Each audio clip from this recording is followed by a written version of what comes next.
What's up, guys? We are live again. Today we're doing another live call during cardio.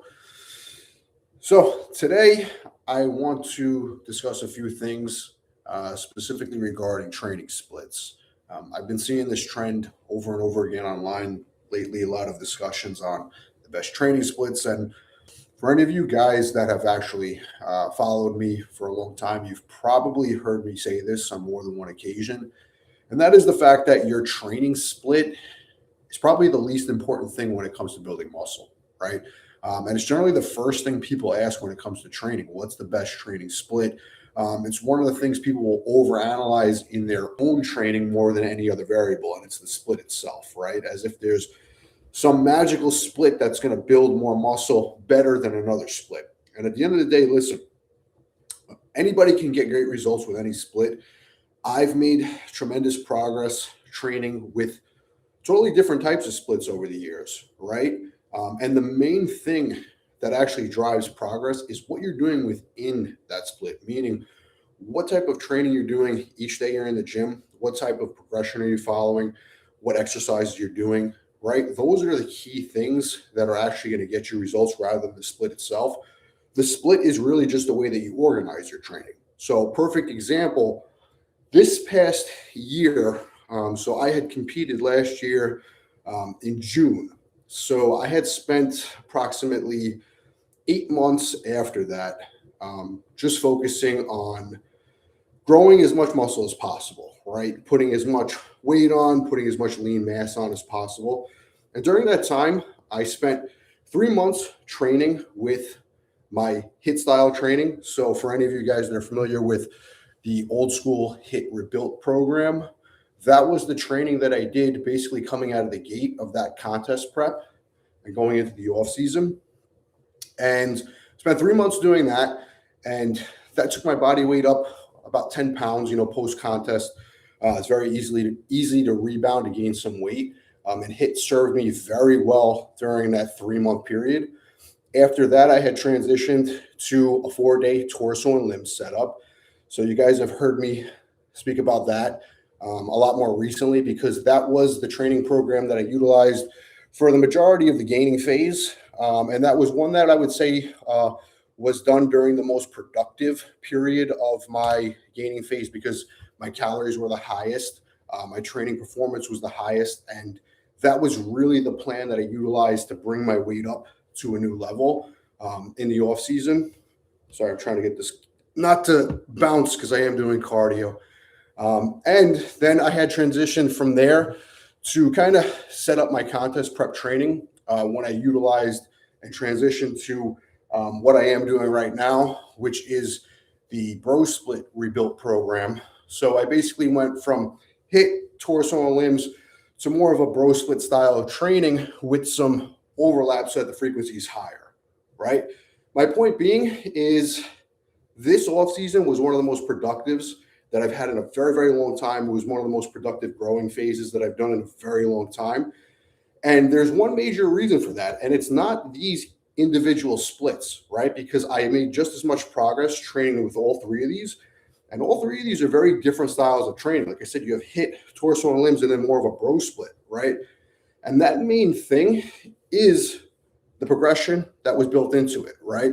So all three splits, my main goal was the same thing, drive those logbook numbers up. So if I was training with an exercise in the beginning of this gaining phase with HIIT, that exercise was still in place during the torso and limbs, and that was still in place during the bro split, and it's still something I'm doing right now, right? And when I started the off season versus when I finished it, those exercises were still in there, and I was still focusing on progression. And that's how you guys grow, man. When it comes to training, it's not that I gained muscle during the first few phases because I was doing HIIT. I gained muscle because I was doing torso limbs. I gained muscle because I was doing a bro split. I gained muscle because I was training these exercises productively and progressively month after month. And I was feeding my body and I was recovering and I was doing it consistently over and over again. I'm continuing to do that as I diet, right? So the message here is all of these programs work, right? Any program can work provided that you're progressive with it. And I think that's a key thing that a lot of people are missing, because a lot of people just look at the X's and O's. Oh, I'm doing this program where I'm doing 3 sets of 12 with 1 RIR, and I do this exercise 4 sets of 8 with 2 RIR, right? It's like, okay, that's fine.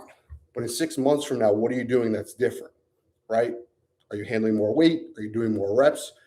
That's the main thing you need to focus on. If you're doing that, everything else will work itself out, provided that you're recovering, provided that you're being consistent and you're driving those logbook numbers up, right? So that's what I want to drill home to you guys. And if you guys want to utilize any of these training programs, as long as you apply that progressive overload principle and you stay consistent with it and drive that progress up long term, you're going to make progress consistently long term. Just keep pushing, stay consistent with it, recover, eat, and do it over and over again for months, and be patient, guys. That's the key here. So all these programs, I put them together for you guys. If you do want to grab all 3 of them, again, there's the exact same 3 programs I used the last 8 months straight. You guys, I left it in the link in the description. So that is my rebuilt system. So you guys can grab it there. If you guys want to get started on 1 or all 3 of them, realistically, if you run all 3 of them, you have months, if not years worth of progress just waiting for you, right? You don't have to get fancy with your training, guys. You just got to follow a plan consistently for long periods of time. So all 3 of those are going to get you great results. Again, you get it, link in the description. That is my rebuilt system. And then also I want to mention too, sorry guys, I'm getting a little out of breath here because I am trying to keep my heart rate up. I am taking on new coaching clients for one-on-one coaching. So if you guys want to work with me directly one-on-one, you guys can email me. It's peter@oldschoolmassgain.com. And if you have questions about your goals, about coaching, just message me there. And I'll follow up with you. We'll go over your goals and we'll get you set up. But let's get to the questions that we have for today. So for anybody watching right now that hasn't left a question, let's do some Q&A here. Just drop your questions in the comment box below, and I will get to the rest of the Q&A for the rest of this live here. I do have to pick up my pace, though. I said this on one of the last lives. Since I've been doing cardio, my conditioning's improved pretty significantly to the point that I have to spin really fast just to get my heart rate up to about 120 beats per minute or so. So I got to keep this pace up pretty quick for this session. But let's get to some questions here. So what do you do when you come back for a lift and realize you're lifting a bit less than the week before? Do you cut back on training days or just eat, sleep better? So there's a few things here. So in general, number one, I want to say this. Your goal is every single time you go in the gym to aim in an ideal scenario to beat your previous performance, right? Again, ideally, doesn't mean it's going to happen every workout, but that would be what I would call an ideal situation, right? So that would be either performing an additional rep with the same weight. That could be doing 5 more pounds for the same repetitions. And if you're really strong and you've adapted very well, sometimes you could put 5 pounds on and hit a rep PR, right? Now that's an ideal situation. Now, life doesn't always go, according to plan, right? Some days you have more stress. Some days you have lack of sleep. Some days your nutrition was off. There's a lot of variables that can throw your performance off just for that day, right? So now if you've done everything right, but that day you're sleep deprived, you're probably not going to hit a PR, right? Sometimes it happens, but sometimes it doesn't, right? With that being said, that doesn't mean that there's anything wrong with your training. That just meant that that day, things weren't aligned for you to express that additional performance that you gained, right? Meaning you might very well be capable of hitting a PR on a day where, you were rested, but that day it just wasn't in the cards. Like if the session happened to be the next day, you might have hit that PR, right? So with that being said, that would obviously not be a good situation where it wouldn't be an ideal situation where I'd say, okay, something's wrong. We have to adjust, right? In that case, all you needed was some more sleep. Maybe you needed a little bit of stress. Maybe you needed more water, hydration, nutrition, right?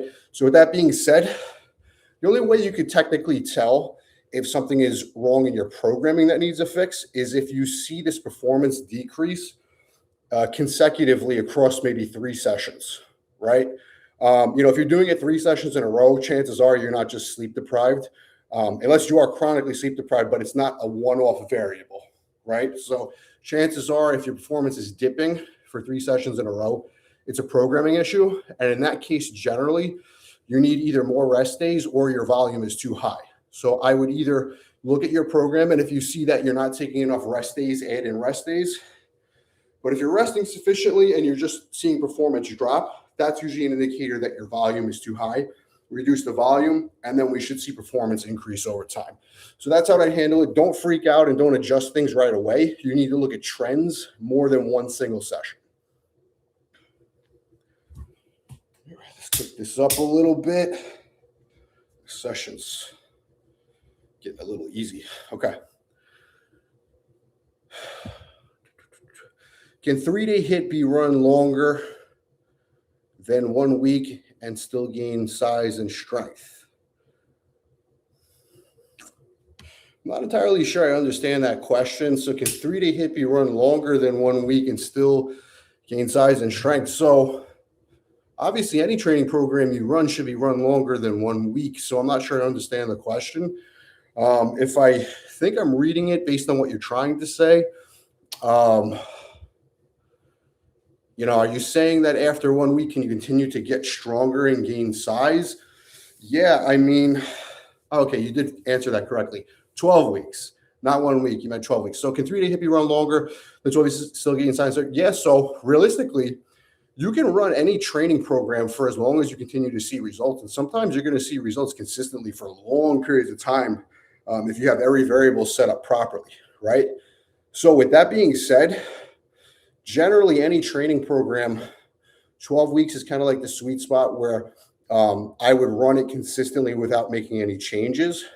And the 12-week mark, usually by that time, if you haven't already, it's a good time to do a deload just to drop off some fatigue. So you basically take a step back, reduce the intensity a little bit, let your body recover.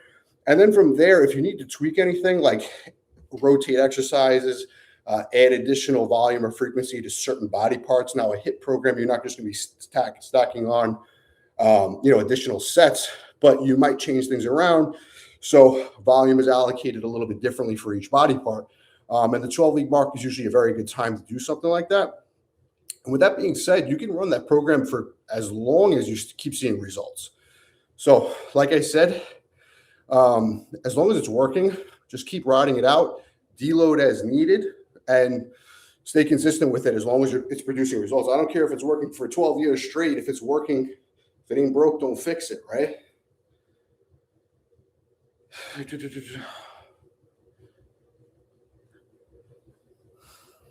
I'm able to finally do a pull-up. Thank you. Much love, brother. Absolutely, man. I am here to help, and I love hearing that, man. When you guys tell me about the results you're getting following the methods in the training program, that means a lot to me that you guys are getting those results and sharing them. So I appreciate it. I always love when people share that. Happy to help, man. So how do you get stubborn? How do I get the stubborn fat around my stomach? Love handles. So a lot of times people will say that the love handles or the lower stomach is quote unquote stubborn fat. And yeah, if like you're a competitive bodybuilder and you're trying to get like the last 2-3 pounds of body weight off like right before a contest, that can be considered like kind of stubborn. But most people, when they refer to stubborn, they might still have a decent amount of fat to lose realistically. And it's like sometimes it's even 20-30 pounds. And people just don't realize that they're just not lean enough yet, right? And they call it stubborn, but the fact is you just have a lot more body fat in general that needs to come down. And the only way to keep losing body fat when you're not seeing it come off anymore is you need to look at your level of calories in versus how many you're expending in a day. And generally just means that your caloric deficit is not steep enough for you to continue burning fat. And what a lot of people don't realize is the metabolism is always shifting. It's not this like set it and forget it thing. A lot of times people will use like a calculator and they'll just say, okay, my calories burned in a day are, 3,000. If I eat 2,500, I'm going to be in a deficit. And, that might be true for the first couple of weeks, but once your body adapts to that and some of your body fat comes off, you're probably not burning 3,000 calories in a day anymore, right? And you're going to have to go lower with your calories. And that's why an effective fat loss diet generally looks very different at the end of the diet than it does in the beginning. And when I say very different, I don't mean like crazy macro differences, but like, for example, myself, I might start a contest prep dieting on 300 grams of carbs. And in the last few weeks, I might be at like 150, right? 300 in the beginning was effective for me to lose 2 pounds of body fat a week. But when I get down to the last few pounds of fat, 300 grams of carbs is not going to burn through that. I have to go lower. I have to create a bigger caloric deficit.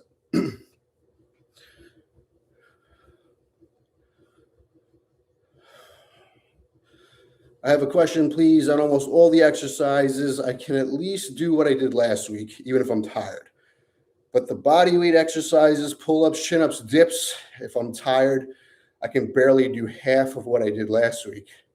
Am I the only one who this happens to? So, no. So in general, there are a lot of different exercises where performance is much more effective negatively or even productively based on a lot of external factors like sleep, stress, hydration, things like that. So generally, your more technical lifts, your big compound lifts, exercises where you're required to stabilize your body weight, all those will tend to suffer much quicker with external factors being different. So like if I have to squat 400 pounds on a day that I'm very tired or sleep deprived or dehydrated, I might get, let's say like 5 reps. But on a day where I'm completely recovered, fresh, everything is on point, I might get 10, right? And that's a huge variation, right? But that same day in both scenarios, I might go do leg extensions and hit the same exact sets and reps on that movement, right? And the reason there is really how technical the lift is and how much it's impacted by those external factors. Like if I have a lack of sleep, my leg extensions are probably not going to be affected that much, but my heavy barbell squats are, right? So keep in mind, especially like I said, movements where there's a lot of body weight stabilization. So yeah, especially if you're doing like weighted pull-ups, dips, things like that, those movements are likely to get a lot more affected than if you were to do like a lat pull down or a cable fly or something like that. So this is totally normal. Thoughts on full body training. So I've discussed this quite a few times, and my opinion on it, as straightforward as I could put it, is that full body training is excellent, provided that you meet the criteria to get the most out of full body training, because not a lot of people do. So that criteria generally is if you are either newer to training or you're not extremely strong, you can reap all of the benefits that full body training has to offer, which is generally lower volume per body part, but higher frequency. So that's pretty much the ideal way to train, provided that you can get the most out of it. Now, beginners can get the most out of it because they're not very strong, and they also don't train very hard because they're not skilled enough to train as hard as advanced people. So the recovery demands are much lower for lower volume training, but you could also take advantage of training the entire body in one session, resting, then doing it again 3 times per week, right? Now, that works really well for beginners and guys who aren't that strong. But for more advanced guys who are very strong or just have a lot more experience in the gym and know how to train very hard and very close to failure, it's very difficult to train each body part effectively in one session without other body parts being negatively impacted by that. So like if I were to start a full body training session by doing 400-pound squats, then trying to move on to, let's say, dumbbell press, an RDL, then I have to train biceps, triceps, lats, back, things like that. Whatever I'm placing at the tail end of the session is going to absolutely suffer, right? For a beginner, that might not be the case, again, because a lot of these exercises are not very systemically demanding yet. But for more advanced guys, absolutely, you're basically doing whatever you do early in the session and having it be productive, and then whatever you do later in the session be less productive. So if you're a beginner, even an intermediate, but you're not very strong yet, full body training can be very effective. Once you've reached pretty good strength base, where it also takes you a very long time to warm up for certain body parts and movements, it could be a detriment to run full body training. Thoughts on more powerlifting style bodybuilding training, like intensity increasing every week until the end of the block? So that can work. Increasing the way powerlifters generally do, like starting a bit lighter, adding 5 pounds to the bar every single week until you kind of peak at the end of the training block. It can work very well. From a strength building standpoint, that's excellent. From a muscle building standpoint, it's not necessarily the worst way to train, but you're also theoretically sacrificing a bunch of weeks where you're training submaximally, right? When you're training those weeks submaximally, you're not really building much muscle tissue. You might be building strength, and that strength could carry over to later in the block. But from a muscle building standpoint, especially if you're more intermediate or advanced, you don't really want to be wasting those weeks, right? I would say that it's a very good tool to use, but if you use it exclusively throughout the year, you're probably spending a lot of time training a bit submaximally for muscle growth, and you're kind of missing out on some of those growth windows. Does it annoy you when bodybuilders, especially enhanced, say it's not about the weight we're trying to grow? I understand what they're saying. The biggest thing I've gotten is moving big weight for reps. Yeah, so with decent form, of course. So it's funny because for the longest time, I was back and forth with this. And I used to be on that side where I'd say, no, like the weight is absolutely, a factor. And I don't agree with that at all. But the thing is, and I think a lot of people kind of go down too far the rabbit hole with this. And then you got guys coming out of the other side, basically then just not lifting heavy at all because they think the weight doesn't matter. But what a lot of these guys really mean is, and this is something I've spoken about recently, if I could, let's say, bench press 3 plates for 6 repetitions to failure, that's a heavy weight, right? And that's to failure. It's going to be effective for building muscle and growing. But let's say that I don't want to train with 3 plates and I put 2 1/4. And what I do is I specifically try to slow the tempo down so that I still train to failure at 6 reps. Arguably, both are going to give very similar results in the stimulus for muscle growth. One of them is going to allow me to take a bit more weight off the bar, but still keep the tension very high, right? And at the end of the day, mechanical tension is what builds muscle. So those last few reps approaching failure are what turn on the growth stimulus in one single set, right?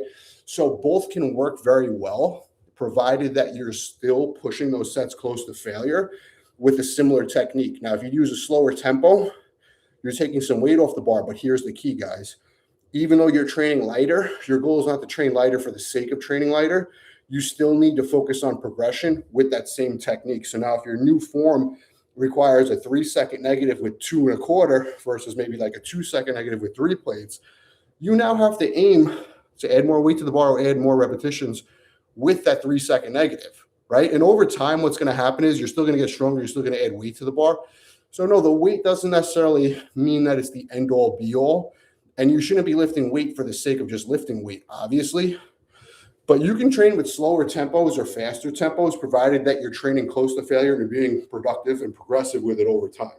So that's my stance on that. So I am kind of on the side of agreeing that weight doesn't matter, but not in the context that you can just lift light and still grow. You're never just going to grow maximally by taking it easy for no reason. But you can lighten the load, keep the intensity just as high, and focus on progression with a slower tempo. And you could train progressively without having to go as heavy as you can. So that's something I'm actually doing in my own training at the moment right now. And I'm not doing it for any other reason other than the fact that I'm just trying to get more out of lifting with not necessarily the heaviest weights I need, because certain exercises it requires me to train very heavy. Like, if I'm dumbbell pressing 150-pound dumbbells, I can obviously grow by training with those to failure.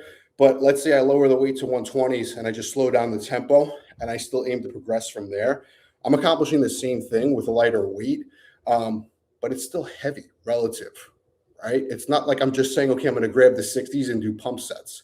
That's the main difference, and I think people need to understand that. So you can definitely lighten the weight a little bit if you feel it more and you want to do more tempo work. But yeah, if you just go grab light weights and you expect it to produce the same amount of growth as a heavier set, it's just not going to happen. All right, so I got only a couple minutes here to finish out this cardio session.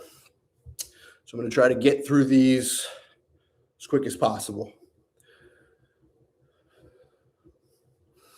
Not a question. Just want to thank you for the best training channel on YouTube. I love that, man. Thank you so much for leaving that comment. I really do genuinely appreciate these comments. It's funny because when I do these lives, you guys are always some of my biggest supporters, and you guys always share the results you've gotten. And that just the channel's been helpful along your journey. So I love and appreciate that, and appreciate you guys.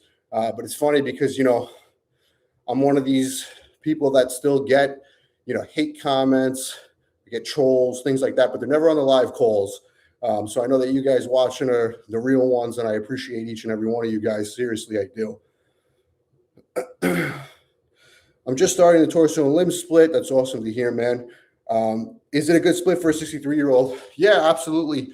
And one of the things I really like to do with guys that are really like above the age of 50 is I really like to focus on recovery, and I really like to focus on having, specific days of the week that are just dedicated to, recovering and not training very hard. Because especially guys that are older, I train a lot of guys that are retired and they love training.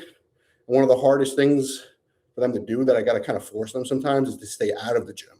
A lot of them are always telling me I want to train every single day, and I get it. We can be active and we can do certain things, but doesn't matter what age you are, being in the gym 7 days per week, training heavy and hard is not going to be productive for building muscle.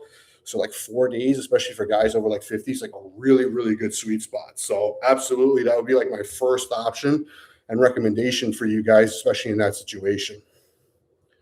So what advice do you have for getting rid of stubborn fat around the stomach?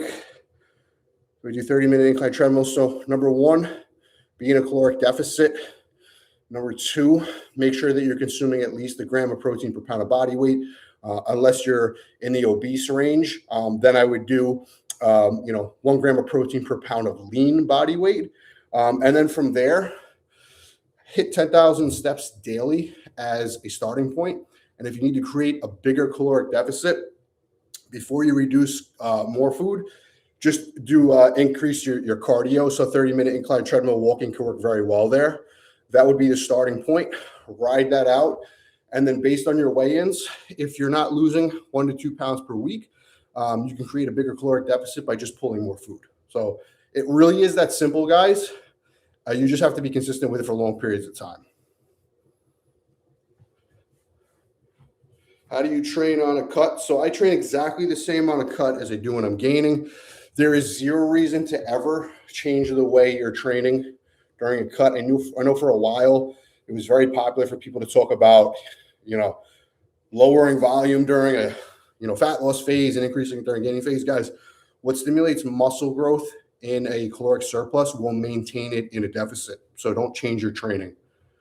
I've been training for 8 months according to your programs, 2 sets, aim for 12 reps. When I reach 12 reps, increase weight. When I leave the gym, I don't feel tired. How should I feel? So there's a saying, and this actually comes from powerlifting, but it's true to bodybuilding too. How you feel is a lie. So what I mean by that is how you feel has no bearing on what type of progress you make. At the end of the day, progress determines progress, not how you feel. Because I could go to the gym and I can make you feel exhausted. And we could do something that's not going to be productive for muscle growth. I could tell you to curl, the pink dumbbells for 100 sets of 100 reps. How are you going to feel? You're going to feel exhausted, right? You're going to feel like you did something, but are you going to grow? No, right? Or we could go in the gym. We could do 2 hard sets of 12 reps to failure, and you're actually going to put muscle on, right? So how you feel is a lie when it comes to building muscle, right? That's not something we even need to factor in. If that results in you not seeing progress, then we need to change things. But how you feel itself in isolation is not something I'd even worry about. All right, I got 2 questions here, and then I got to sign off, guys. So I can do pull-ups for about 20 reps divided between 2 sets, but I don't do pull-downs because I became very uncomfortable with the weight. I can pull down. Should I include them? Back. I do torso and limb split. So if you're doing 20 reps, basically doing sets of 10 and 10, not really understanding what you mean by uncomfortable with the weight you can pull down. But in general, I do like to incorporate both pull-ups and pull-downs, specifically because with lat pull-downs, generally you can get in a very different position than you can with pull-ups. depending on what you're trying to target. Like if you're trying to make the lat pull downs a little bit more lat specific, if you're trying to make it more upper back specific, there's a little bit of different techniques. So what I would encourage most people to do is if you are doing pull-ups, don't neglect pull downs as well. But obviously, if you're not at the stage where you're strong enough to do pull-ups yet, just focus on your lat pull downs. So they're two different tools, a lot of similarities, but there's also some differences in there as well. But guys, that is all I got time for today. It's been a great live as per usual. Great questions. Appreciate all you guys again. If you guys do want to get my training system, I have the rebuilt system linked in the description of this video. If you guys do want to work together directly one-on-one for coaching, you guys can email me, peter@oldschoolmassgain.com. But for now, that's it for today's call, and I will see you guys on the next one.